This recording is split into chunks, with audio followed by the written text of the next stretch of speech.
Guys, selamat datang para penjelajah dunia digital ke channel saya yang akan membawa kalian dalam petualangan konten tanpa batas.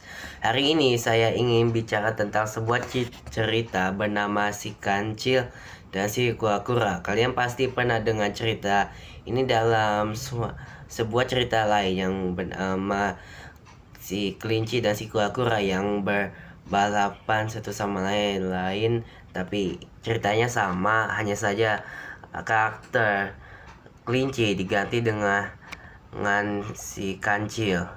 Jadi tanpa basa-basi lagi, mari kita mulai ceritanya. Suatu hari, kura-kura dan kancil berdebat tenang siapa yang lebih cepat. Mereka menyetujui jalur tertentu untuk bertanding dan mulailah mereka bertanding. Sang kancil melesat dengan cepat dan sudah jauh sekali. Setelah merasa jauh melampaui kura-kura, dia berhenti sejenak di bawah pohon untuk beristirahat sebelum melanjutkan perlombaannya. Sang kancil terduduk di bawah pohon dan akhirnya tertidur dengan nyenyak. Sementara si kura-kura berhasil melampaui si kancil dan keluar sebagai juara pemenang pembalapannya. Sang kancil terbangun dan mendapatkan dirinya kalah di dalam perlombaan tersebut. Maksud dari cerita ini adalah mereka yang lambat apabila konsisten akan dapat menangkan pertandingan. Sang kancil sangat kecewa dengan kekalahannya, lalu melakukan analisis penyebabnya. Dia sadar bahwa kalah karena terlampau percaya diri, kurang hati-hati, dan terlena. Karena dia terlalu percaya diri bahwa dia akan menang, lalu akhirnya tidak berhasil memenangkannya. Kalau saja dia bisa lebih waspada, maka mungkin tidaklah si kura-kura bisa mengalahkannya. Lalu ditantangilah lagi si kura-kura tersebut untuk melakukan lomba ulang yang disetujui oleh kura-kura. Dan kali ini sang kancil menang mutlak karena dia berlari tanpa berhenti.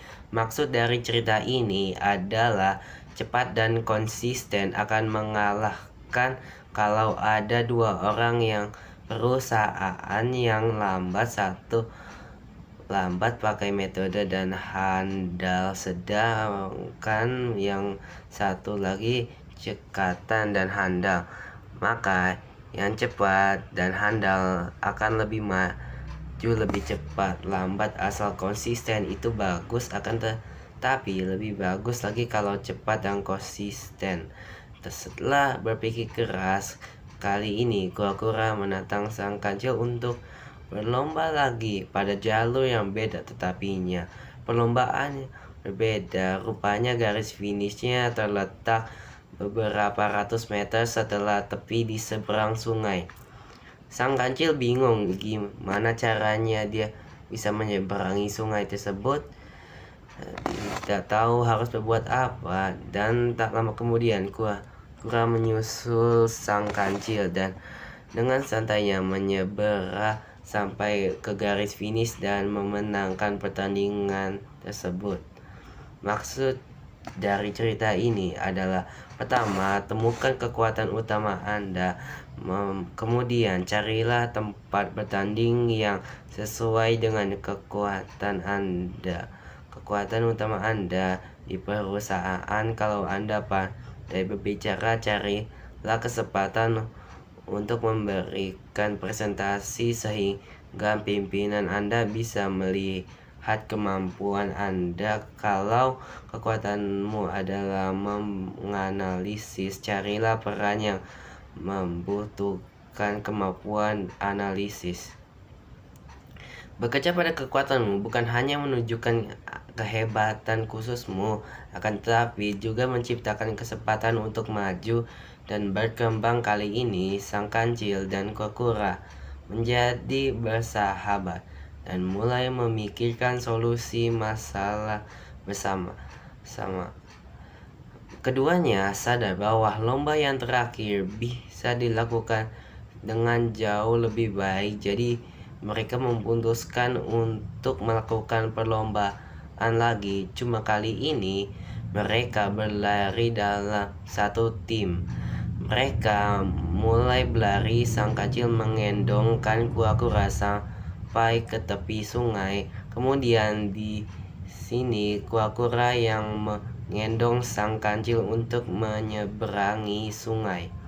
Di seberang satunya, kancil mulai mengendong kura-kura lagi sampai ke garis finish. Sampai di garis finish, keduanya merasa puas karena berhasil tiba dengan waktu yang jauh lebih cepat dari lomba sebelumnya. Maksud dari cerita ini adalah bagus menjadi orang yang brilian dan mempunyai kekuatan utama.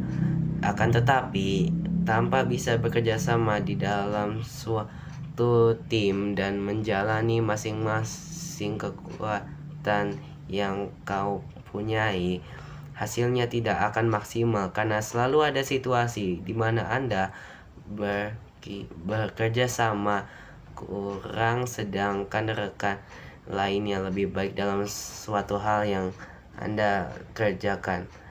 Masalah kepemimpinan yang sesuai dengan situasi, yaitu memberikan kesempatan kepada seseorang yang memiliki kompetensi inti yang sesuai dengan situasi, mengambil ahli kepemimpinan yang lambat dan konsisten. Semua memiliki kelebihan dan kelemahan masing-masing.